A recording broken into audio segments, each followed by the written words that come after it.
Welcome back to Vintage Farmhouse Antiques on YouTube and our demonstration videos showing the china currently being listed.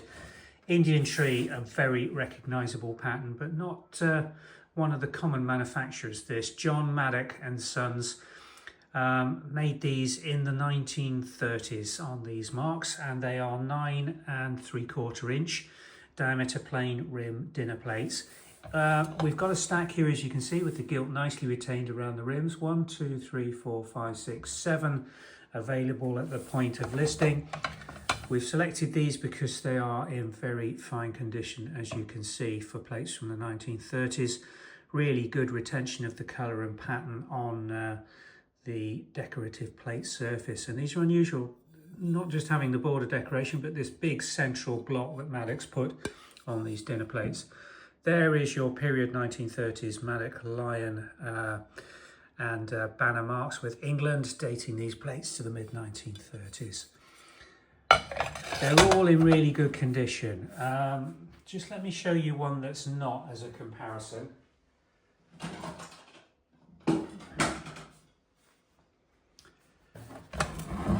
That's what you can end up with if you're not too careful in terms of where you're buying. Do you see the way that the colour has been completely worn away by the heavy wear that this old plate's had? This one's been rejected by us as no longer fit for sale. It's also got some damage here with a chipped rim. So that's going out.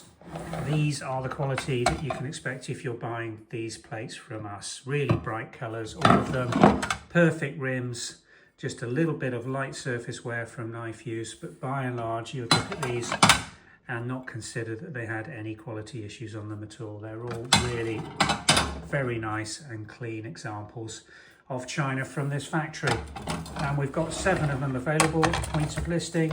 We've also got the 8.75 inch dessert plates, some side plates, in fact an awful lot of different sizes and shapes in a date matched collection that we're currently working our way through and listing. So if you are looking for a specific piece of John Maddock's Indian tree, or if you're just looking to start a collection of Indian tree and want some interesting size bowls, plates and a variety of teacups and saucers in this design, then we've got a good selection coming online, so do have a browse. We'll pop a link in the description below which will take you through to our website listing. As usual, thanks very much for watching.